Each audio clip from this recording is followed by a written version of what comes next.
మహిమా స్వరూపి అయిన దేవాతి దేవునికి స్తోత్రములు. ఆయన ప్రియబిడ్డలైన మీకు వందనములు. 2025 డిసెంబర్ 2వ తారీఖు ఏర్పరచబడిన దైవవాక్యం 2 కొరింథీ 3వ అధ్యాయం 18వ వచనం.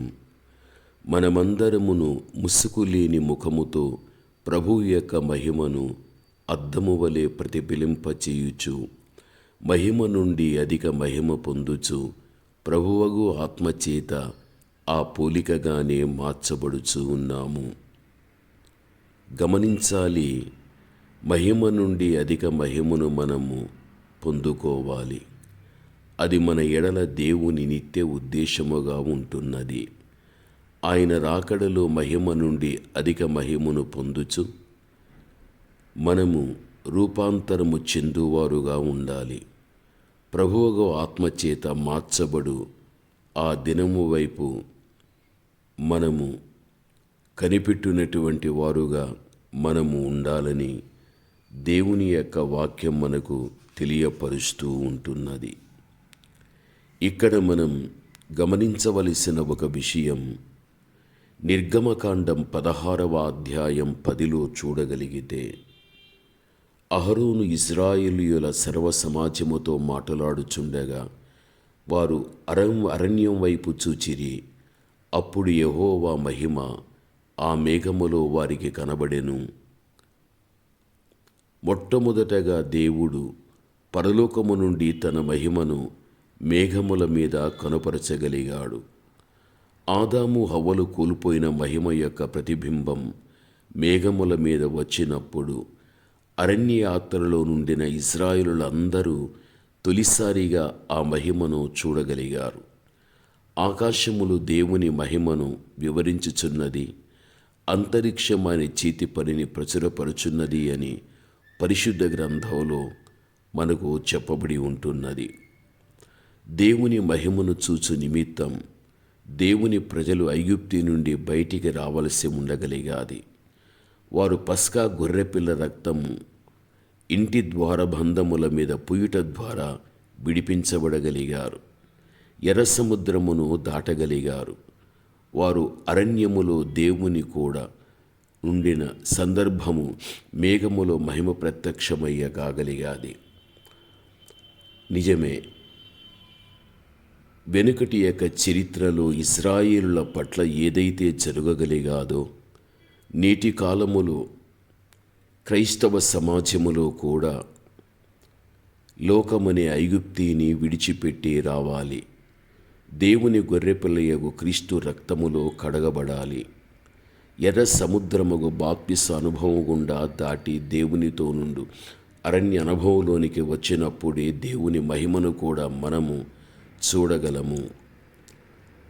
ఈ అనుభవం మనకు చాలా అవసరం. అయితే నేటి కాలములో మనుష్యులు పాపమందు దొర్లాడుచున్న మానవుడు ఎప్పటికీ కూడా దేవుని యొక్క మహిమను చూడలేడు. పౌలుగా మార్చబడక మునుపు సౌలని యువకుడు దేవుని మహిమను చూచి తన దృష్టిని కూడా తాను పోగొట్టుకోవడం మనము చూస్తూ ఉంటున్నాం. దేవుని యొక్క మహిమకున్న శక్తి ఎంత గొప్పదో మనం అర్థం చేసుకోవలసిన వ్యక్తులమై మనం ఉంటున్నాం. ప్రభువునందు ప్రియమైన వాళ్ళారా, వాక్య భాగములో చూడగలిగితే దేవుడు ఎందుకు తన మహిమను మేఘములో ఉంచవలసి వచ్చాది? మేఘములు సూర్యునికిని భూమికిని మధ్య ఉన్నాయి. భూమి మీద వేడిమని గ్రహించగలదు ఇసుక. భూమి మీదకి రాకమునిపై సూర్యుని వేడిమిని అడ్డగించి మేఘములు చల్లార్చు ఒక చల్లదనాన్ని ఇస్తూ ఉంటాయి. ఇది ప్రకృతి యొక్క ధర్మం. ఇది మేఘము ద్వారా ప్రజలకు చక్కని నీడ, చల్లదనము, వర్షము, మంచు ఇవన్నీ కూడా లభించడం అనేది జరగగలుగుతుంది. నీతి సూర్యుడగు ప్రభు ఆకాశమందున్నాడు. ఆయన పాపమును చూడనొల్లని పరిశుద్ధుడు. దహించు అగ్ని కింద పాపాత్ముడైన మానవుడు ఉంటున్నాడు. మధ్య మేఘము వలె మనుషునికిని దేవునికిని మధ్యవర్తిగా క్రీస్తు ఉన్నాడు. దేవుడొక్కడే, దేవునికిని నరులకును మధ్యవర్తియు ఒక్కడే, ఆయనే క్రీస్తు యేసను నరుడు. ఈయన అందరికిని విమోచన క్రయధనముగా తన్ను తాను సమర్పించుకున్నటువంటి వ్యక్తి అని 1 తిమోతి 2వ అధ్యాయం 5-6లో మనము చూడగలం. ప్రభునందు ప్రియమైనటువంటి వాళ్ళారా, మన దేవాతి దేవుడు ప్రేమ కలిగినటువంటి వాడు.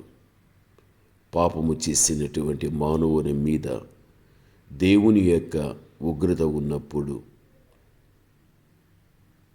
యేసుక్రీస్తు ప్రభుల వారే మానవ పాప ఫలితమైనటువంటి దేవుని ఉగ్రత మానవునికి రాకుండా ఉండునట్లు ఆయనే శిలువ మీద పాప ఫలితమైనటువంటి శిక్షను అనుభవించి మానవ జీవితానికి దేవుడి విమోచన కలిగించి ప్రతి వ్యక్తిని కూడా ఒక చక్కని ఆధ్యాత్మిక ప్రయాణములో నడిపించి ఒక రోజున మహిమాన్వితుడైనటువంటి ఆ దేవాతి దేవుడు వచ్చినప్పుడు ఆయన మహిమ స్వారూప్యములోనికి మనం మార్చబడటానికి మన ఎడల దేవుడు తన విస్తారమైనటువంటి కృపను చూపునటువంటి దేవుడై ఉంటున్నాడు.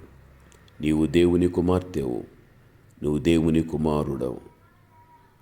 ఏదో ఒక దినమున ఈ మట్టి దేహం మహిమ దేహంగా మార్చబడుతుంది. క్షయమైనది అక్షయతను ధరించుకుంటుంది, మర్త్యమైనది అమర్త్యతను ధరించుకోగలుగుతుంది. ప్రకృతి సంబంధమైన ఈ దేహం మహిమ సంబంధమైన దేహాన్ని ధరించుకోగలుగుతుంది. ఇటువంటి శ్రేష్టమైనటువంటి జీవితం దేవుడు ఆయన బిడలమైన మనకు దేవుడు ఇస్తున్నాడు. కాబట్టి మహిమ నుండి అధిక మహిమను పొందుకునేటువంటి ఆ కృపకు మనం పాత్రులు కావాలి. ప్రార్థన. మంచి యేసయ్య, ఘనమైన మీ నామమునకు స్తోత్రములు దేవా. దేవా, మీరు మహిమాన్వితుడైన దేవుడు దేవా.